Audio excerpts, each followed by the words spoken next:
میں تھے اللہ نے بلا لیا. ماں کو 6 سال دیکھا ہے. اور آپ مدینہ سے مکہ آ رہے تھے ماں کے ساتھ. راستے میں ایک جگہ تھی ابوا، مدینے سے 2 دن 2 رات کا فاصلہ ہے. میرے نبی کی ماں کی عمر ہے 25 سال اور کالے پہاڑ ہیں. میری زندگی سفروں میں گزری، جس سفر میں سب سے زیادہ تڑپا وہ میرے نبی کی والدہ کی قبر کی زیارت تھی. اوہ، میں نے چاروں طرف سر اٹھا کے دیکھا، کالے پہاڑ، اثر ڈھل چکی تھی، سورج پیلا پڑ چکا تھا. ویرانہ وحشت. 1400 سال پہلے کیسی ویرانی ہوگی، جب سن 2000 کی بتا رہا ہوں. ایسا ویرانہ کہ دل ڈر رہا تھا. ایک گائیڈ کے ذریعے سے ہم پہنچے اور میں 14 صدی پیچھے دیکھ رہا تھا کہ اچانک حضرت آمنہ کو ہارٹ اٹیک ہوا اور وہ ایسے بے قرار ہو کر کبھی یوں ہوتی ہیں کبھی یوں ہوتی ہیں. میرے نبی کی گھبراہٹ سے آوازیں نکل رہی. وہ ماں کو خوفناک آنکھوں سے دیکھ رہے ہیں، ڈری آنکھوں سے دیکھ رہے ہیں، ڈری آنکھوں سے. اور وہ ماں ماں پکارتے ہیں، آواز نہیں، آواز نہیں، بولا نہیں جا رہا. بجھتی شمع بھڑکتی ہے نا، تو آخری زور لگا کے چند بول بولے، کل حی میت و کل جدید بال. بیٹا، ہر زندہ نے مرنا ہے، ہر جوانی نے ڈھلنا ہے، پر مجھے لگتا ہے کہ میرا جوانی میں ہی وقت آ گیا ہے. وَلَقَدْ وَلَدْتُ طُهْرًا، لیکن میں ایک بچہ چھوڑ کے جا رہی ہوں جو سارے عالم کو پاک کر دے. اور میری نبی کی والدہ کی آنکھیں بند ہو. آپ اتنا تڑپے ہیں وہاں کہ کوئی دلاسا دینے والا کوئی نہیں، کوئی تسلی دینے والا کوئی نہیں. ایک نوکرانی تھی ام ایمن، اس سے کوئی تسلی نہیں مل رہی اور آپ بے قرار ہو رہے ہیں. انہوں نے پتھر جوڑ کے آپ کی قبر بنائی اور وہ پہاڑ ہے اتنا ہی اونچا ہے جتنا یہ ہے، اتنا ہی اونچا ہے. تو اس سے نیچے اترے ہیں تو آپ نے ہاتھ چھڑایا اور دوڑ لگائی اور پھر اوپر چڑھ گئے. 6 سال کی 6 سال.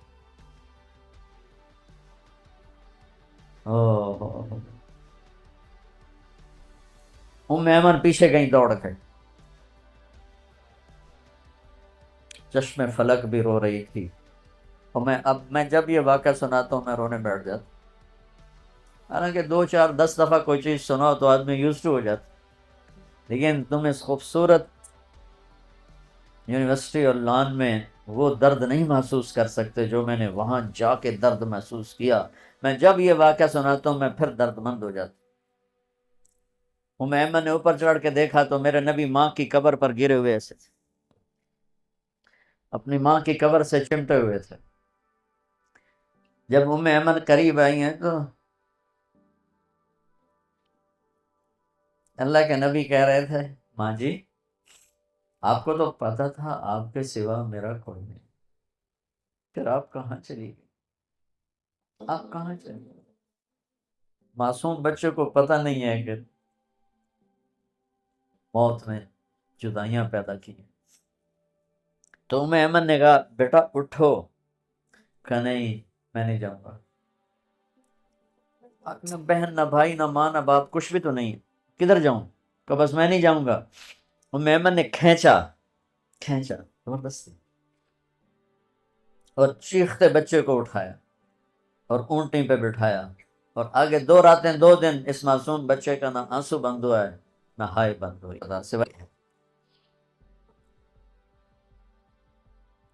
57 سال کے بعد آپ حج کے لیے نکلے. آپ کی عمر 63 سال تھی.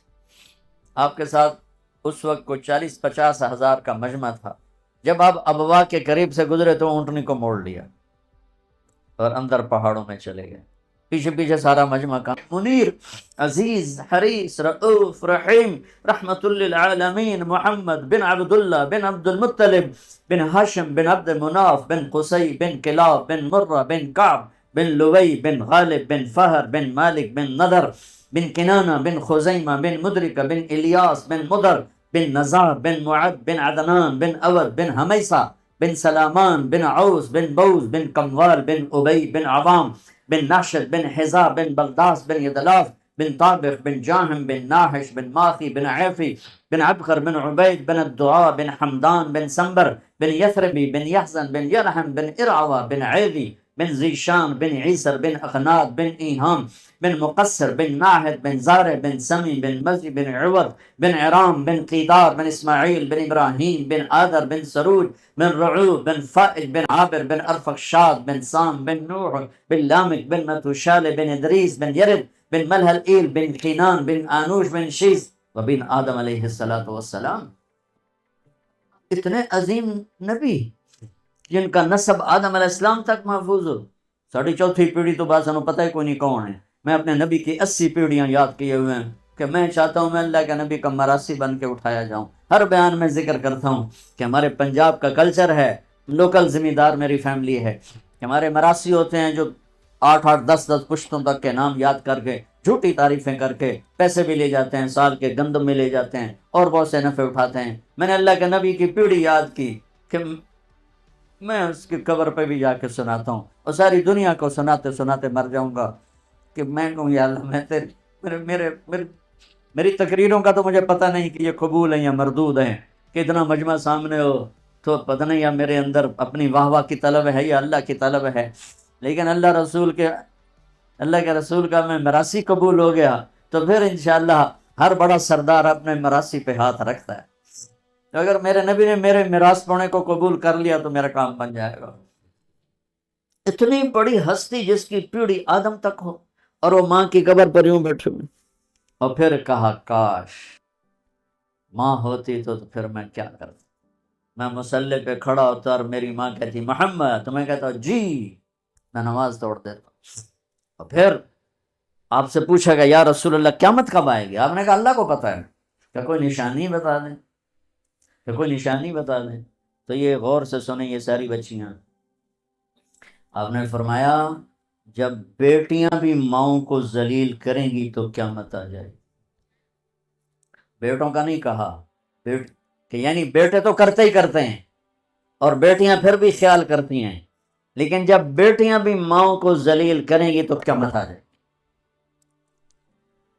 ماں باپ سے کیسے چلنا ہے یہ تمہاری یہ تعلیم تھوڑا ہی بتائے گی، میرا نبی بتائے گا.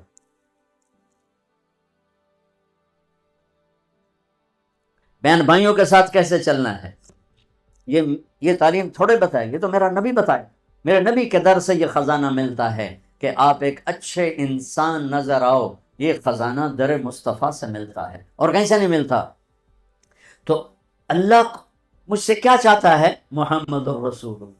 اللہ کیا کہتا ہے؟ پوچھو محمد الرسول اللہ. کس چیز سے روکتا ہے؟ پوچھو محمد الرسول اللہ سے. کیا کہنا ہے؟ پوچھو محمد الرسول اللہ سے. ماں سے کیسا تعلق ہو، باپ سے کیسا تعلق ہو، بیوی سے، خامد سے، بچوں سے، استاد سے، بڑے سے، چھوٹے سے. یہ علم یونیورسٹیوں میں نہیں پڑھایا جاتا. میں ایک انسان بنوں یہ علم صرف میرے نبی کے دروازے سے ملتا ہے، میرے نبی کے در سے ملتا ہے، جن کو اللہ نے علم کی انتہا دے دی کہ اپنا آپ ہی دکھا دیا. باقی علم تو پیچھے رہ گئے، اللہ نے اپنا آپ ہی ظاہر فرما دیا، اپنا آپ ہی دکھا دیا. تو پیچھے چاند کے 2 ٹکڑے کر دیے بڑی چھوٹی بات ہے، اور پتھروں سے پانی نکل آیا، انگلیوں سے پانی نکل آیا، یہ بڑی چھوٹی بات ہے. زمین سکڑ گئی، سمٹ گئی، معراج پہ چلے گئے، ہاں، اور اپنے اللہ کو دیکھو، سبحان اللہ سبحان اللہ. پھر وہاں سے علم لے کر آئے. یہ ہے میرے نبی کی عالی پرواز، شاندار پرواز، کہ آپ جو بولتے ہیں سچ بولتے ہیں، جو فرماتے ہیں سچ فرماتے ہیں. میرا حدیث بھی سن لو. یا بنی انس ان استطعت یا ان قدرت ان تصبح وتنسي وليس في قلبك غش لاحد فافعل. ثم قال یا بنی وذلك من سنتی ومن احب سنتی فقد احبنی ومن احبنی کان معی فی الجنت او کما قال. ان قدرت ان تصبح وتنسى، ان قدرت میں اشارہ ہے کہ کام مشکل ہے، جان لگے گی، پسینے آئیں گے. تصبح وتنسى میں اشارہ ہے کہ موت تک کرنا پڑے گا، ایک دن کا نہیں ہے. جیسے کپڑے آج دھلے ہیں، یہ 2 دن، کل انہیں پھر دھونا پڑے گا، پرسوں پھر دھونا پڑے گا، کیونکہ میلے ہو جاتے ہیں، پھر دھونا پڑے گا. تصبح وتنسى میں اشارہ ہے کہ یہ کام ساری زندگی کرنا پڑے گا. کیا؟ کہ اپنے دل کو سب کی نفرت سے، غش سے، کوڑ سے، غل سے پاک کر. اور آپ عجیب رحمت للعالمین، اپنے نبی کی رحمت للعالمین ہی دیکھو. آپ نے فرمایا لے احد، لے مسلم، لے مومن نہیں، لے احد. لے احد میں ساری دنیا آ گئی، غیر مسلم بھی آگے کہ نہیں آگے؟ ٹھیک، کہ تیرے دل میں کسی کے لیے کھوٹ نہ ہو، صاف کر. تو میں آپ دوسری گزارش آپ بچوں سے یہ کروں گا کہ اپنے دل کو صاف رکھنے کی محنت کرو. 2002 کے حج میں سعید انور، انضمام الحق، مشتاق، یہ میرے ساتھ تھے حج میں. تو ایک غیر مقلد نے بڑی میرے اوپر چڑھائی کر، بدتمیز، حد درجے کی بدتمیزی کی. میں ایک لفظ نہیں بولا، چپ. تو جب وہ چلا گیا تو سعید انور کہنے لگا، مولانا صاحب مجھے آج پتہ چل گیا ہے کہ صحیح کیا ہے اور غلط کیا ہے. آج مجھے پتہ چلا کہ جب وہ بدتمیزی کر رہا تھا میرا جی چاہ رہا تھا ایک چھکا میں اس کو مار دوں، لیکن پھر مجھے خیال آیا کہ آپ چپ بیٹھا، میں کیوں غصے ہوں گا، میں بھی چپ کر کے تھوڑا تماشا ویندا رہا. مجھے آج پتہ چل گیا ہے کہ صحیح کیا ہے غلط کیا. میں طاہر القادری صاحب سے مل کر آیا تو یہاں دو نوجوانوں نے مجھے پکڑ لی، اتنی گالیاں دیں قادری صاحب کو، اور زمین پہ تھوک کر اوپر پاؤں مسل کر کہنے لگا میرے نزدیک طاہر القادری کی اتنی بھی حیثیت نہیں. میں کہا بیٹا جو لوگ اہل حق ہوتے ہیں ان کے ایسے اخلاق نہیں ہوتے. السلام علیکم. اس کو پھر آگے بات ہی نہیں آئی. بھائی تم اختلاف کرو، اختلاف کرو، وہ تو اختلاف سے تو زمانے کا حسن ہے، لیکن نفرت تو نہ، کفر تک تو نہ پہنچو. اگر تمہارے نزدیک وہ وہاں تک پہنچے ہوئے ہیں تو پھر ان کے لیے ہدایت کی دعا کرو، ان سے پیار کرو، ان سے محبت کرو. میں نے ایک مناظرہ دیکھا، وہ میں یہ بہت کم دیکھتا ہوں، آپ کو بھی کہتا ہوں یہ واٹس ایپ استعمال نہ کرو، یہ تمہارے ذہنوں کو برباد کر دے. اس میں منفی زیادہ ہے، مثبت کم ہے. اور بکواسات آپ کے دماغ کا ایک چھاپا ہے، اس پہ غلط نہ چھپنے دو، صحیح چھاپو، صحیح چھاپو. اگر آپ نے حافظے کو اچھا رکھنا چاہتے ہو تو یہ فیس بک مت استعمال کرو، واٹس ایپ مت استعمال کرو، اس سے آپ کا دماغ برباد ہو جائے گا، تباہ ہو جائے گا. ہر وقت آپ ذہنی خلجان کا شکار رہو. لیکن جو کہ اس ماحول میں رہتے ہیں تو میں نے وہ پتہ نہیں کس وہ نکل آیا تو میں نے دیکھا ایک طرف دیوبندی مناظر اسلام بیٹھے تھے اور ایک طرف غیر مقلد بیٹھے تھے، اور جنگ ہو رہی تھی، رفع یدین پر جنگ ہو رہی. حالانکہ کرنا بھی سنت، نہ کرنا بھی سنت، اور سارا جھگڑا اولا کا ہے، کرنا اولا ہے، نہ کرنا اولا ہے. اور اس پر اتنی وہ مناظرہ تو نام ہی گالی گلوچ کا بہت، آخر میں ایک گالیاں دیتے اور نام بن جاتا ہے مناظر اسلام. ارے بھائی نبی والے اخلاق ہیں بیٹا، کافر کو بھی گلے لگا. جو جھوٹے منہ کہے میں مسلمان ہوں، اس کے آگے بھی بچ جا، تیرا پیار محبت اسے کبھی صحیح راستے پر لے آئے. تو میں آپ سے مذہبی نفرت سے کبھی سمجھوتا نہیں کروں. اگر آپ اس کے کانٹے اپنے اندر رکھتے ہیں تو ابھی آپ بچے ہیں، اس کو بھی سے نکال دو، اس سے توبہ کرو. ہم پوری دنیا کے لیے اللہ کا پیغام لے کر چلنے والے ہیں، اور جو اللہ کا پیغام لے کر چلتا ہے اس کا سینے میں انسانیت کی ہمدردی ہوتی، محبت ہوتی، ان کے گناہ سے نفرت ہوتی ہے، ان کی ذات سے محبت. جبھی تو نبی روتا ہے، ورنہ کیوں روئے؟ کیوں روتے ہیں؟ روتے روتے کیوں؟ فلا تذهب نفسك علیہم حسرات کا کیا مطلب؟ تو دوسری بات یہ کہتا ہوں بچوں کہ اپنے سینے کو نفرت سے صاف کرو، مسلم بن کے رہو. علماء دیوبند نے جو تعبیر دین پیش کی ہم اس کو راجع سمجھتے ہیں اور اس کو اپنانے کی کوشش کرتے ہیں، لیکن ہم باقی سب کی تعظیم کرتے ہیں، اکرام کرتے ہیں، عزت دیتے ہیں، اللہ کی رحمت کو وسیع سمجھتے ہیں. اور اگر ہمارے نزدیک کوئی بالکل غلط ہے تو ہم اس کے لیے سینہ کشادہ کر کے اس سے محبت کرتے ہیں، اس کو پیار دیتے ہیں، تاکہ اللہ کرے وہ صحیح راستے پر آ جائے.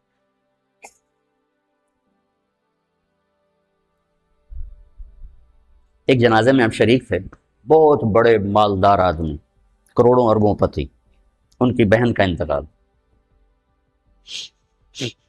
تو ایک مولانا صاحب جنازے کے لیے آئے پڑھانے. اب وہ بتا رہے ہیں کہ بھئی نماز جنازہ کیسے ہوتی، اور سارے کروڑوں پتی لوگ کھڑے ہوئے ہیں چونکہ اتنا بڑا آدمی تھا. نماز جنازہ میں 4 تکبیریں ہوتی ہیں۔ پہلی تکبیر کے بعد ثنا پڑھی جاتی ہے، دوسری تکبیر کے بعد درود شریف پڑھا جاتا ہے، تیسری تکبیر کے بعد دعا پڑھی جاتی، اور جن کم بختوں کو دعا نہیں آتی وہ توبہ کریں۔ دوبارہ سنو، چوتھی تکبیر کے بعد سلام پھیرتے ہیں، پہلی تکبیر کے بعد ثنا ہے، دوسری کے بعد درود ہے، تیسری کے بعد دعا ہے، اور جن بدبختوں کو دعا نہیں آتی وہ توبہ کرو، اور چوتھی کے بعد سلام۔ آگے سارے وہ کھڑے تھے جن کو دعا نہیں آتی،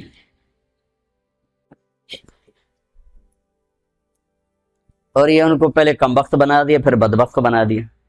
تو اب ان آدمیوں کا دروازہ کھلے گا کسی مولوی کے لیے؟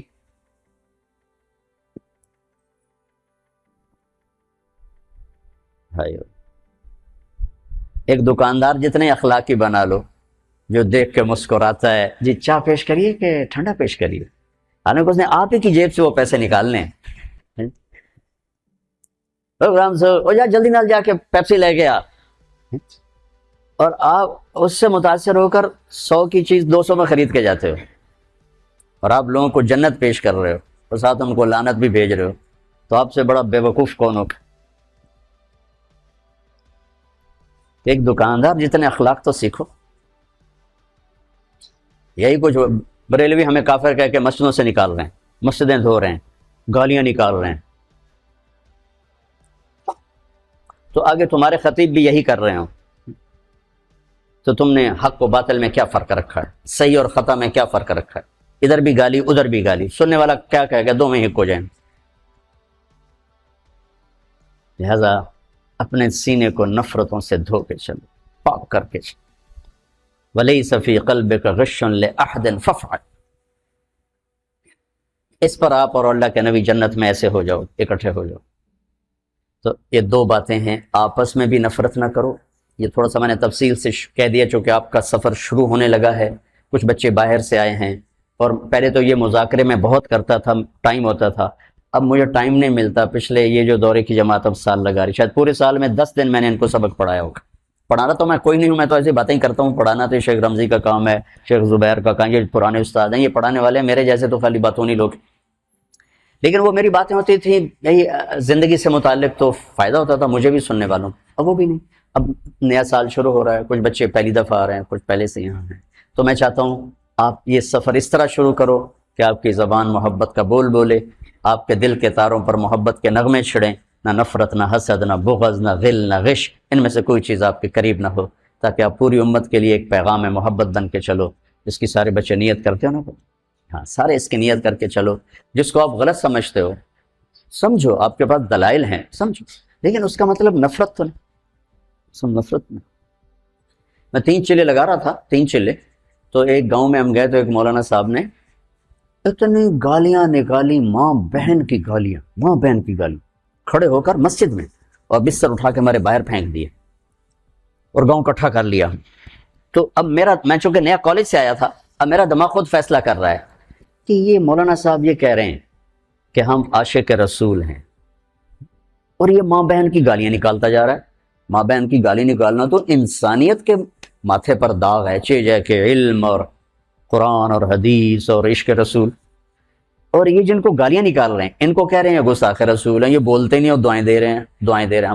ہمارا امیر کہہ رہا تھا بھائی دعا کرو، بھائی اللہ ان کے دل بدل دے، دعا کرو۔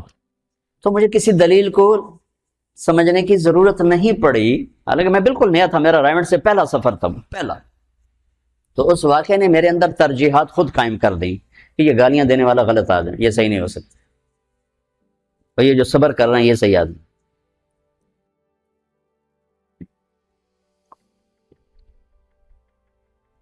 بزیا بچوں سے کہتا ہوں اللہ آپ کا سفر مبارک کرے، آپ سے دعا کی درخواست کرتا ہوں۔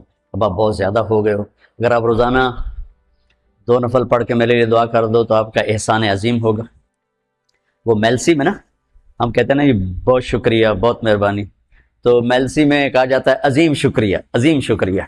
تو آپ کا یہ عظیم شکریہ ہوگا اگر آپ میرے لیے 2 نفل پڑھ کے دعا کر دو، میری استقامت کی، میری ہدایت کی، اور نہیں پڑھ سکتے تو کم از کم دعا کے لیے ہاتھ اٹھا دو، تو آپ کا وہ بھی پھر عظیم شکریہ ہے کہ میں جس اس گھاٹی سے گزر رہا ہوں یہ بہت خوفناک ہے، شہرت اور واہ واہ اور زندہ باد، یہ جتنا آدمی کو راستے سے ہٹانے والی چیز اتنی اور کوئی چیز نہیں۔ اب عمر کے آخری حصے پر پہنچ چکے ہیں، تو میں بھی اللہ سے رو رو کے مانگتا ہوں کہ یا اللہ اجعل خیر عمری آخرہ وخیر عملی خواتیمہ وخیر ایام یوم القاک فیہ۔ وہ بدو والی دعا میں روز مانگتا ہوں، دن میں پتہ نہیں کتنی دفعہ مانگتا ہوں، آپ سے بھی کہتا ہوں یہ دعا میرے لیے مانگو۔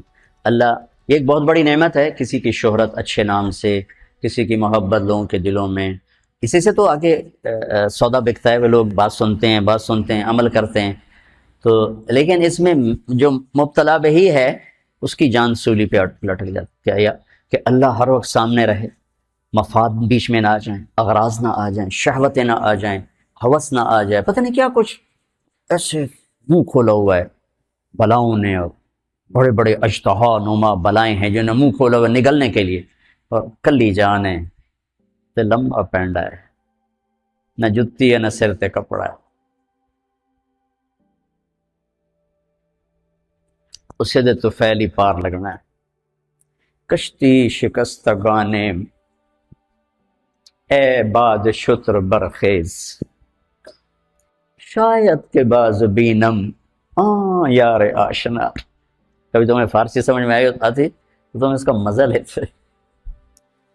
کشتی پرانی ہے، موجیں طوفانی ہیں، اے ہواؤ اپنا رخ میرے بادبان کی طرف پھیر دو، کہ ان موجوں سے لڑنا میری کشتی کے بس کی بات نہیں، شاید تمہارے جھونکے مجھے یار تک پہنچا دیں اور مجھے اپنے محبوب تک پہنچا دیں، کشتی میں جان کوئی نہیں ہے۔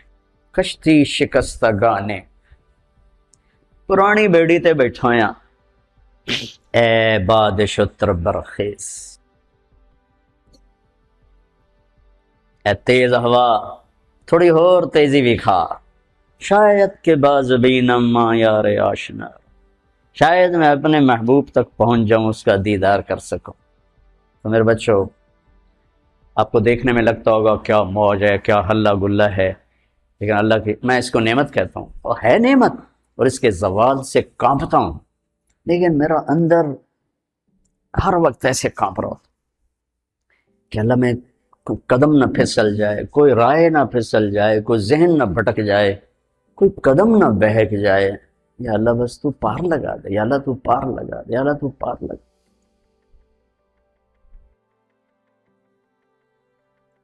کبھی نہیں سوچا تھا یہ سب کچھ ہوگا، میں نے تو بڑی گمنامی کا سفر شروع کیا، اور اس وقت صرف اللہ ہی سامنے تھا، یا اللہ تجھے ڈھونڈنے نکلا ہوں، ماں باپ نے بھی گھر سے نکالا ہے، تجھے ڈھونڈنے نکلا ہوں، تیری یاد میں نکلا ہوں، ابھا دیکھاں لمحہ دیکھاں، اچے کوٹھے تے چڑھ دیکھاں، ڈٹھی دل کو دیواں ٹیکا، سجن مل سم کے مر پوسا۔ خواجہ غلام فرید والی بات ہے کہ یا اللہ تیرے ہی طلب میں نکلا ہوں، اللہ کرے تیری میری ملاقات ہو جائے۔ لیکن اب بیچ میں یہ سب کچھ تھا، مجھے کیا خبر تھی؟ تو اس نعمت کے زوال سے اللہ بچائے، اور اس نعمت میں اللہ تکبر، عجب، ہوس پرستی، جاہ پرستی، مال پرستی سے اللہ بچائے۔ سب سے پہلے کس کو جہنم میں ڈالا جائے پتہ ہے؟ بولو، سب سے پہلے جہنم کی آگ کس سے جلائی جائے؟ اول من تسعر بہ نار جہنم، علامہ صاحب، مولانا صاحب، خطیب صاحب، شیخ الحدیث صاحب، مبلغ اعظم، خطیب اعظم۔ کافر سے نہیں جہنم کی آگ بھڑکائی جائے گی، زانی شرابی طوائف سے جہنم کی آگ نہیں بھڑکے گی۔ جہنم کی آگ کا پہلا ایندھن وہ عالم ہوگا جس نے اپنا علم بیچ دیا، چند ٹکوں کے پیچھے جو بک گیا، سب سے پہلے اس کو جہنم میں ڈال کے آگ کو بھڑکایا جائے، پھر اس کے پیچھے شہید جس نے اپنی شجاعت کو بیچا، اس کے پیچھے سخی جس نے اپنی سخاوت کو بیچا. تو آپ سب بچوں سے ہاتھ جوڑ کے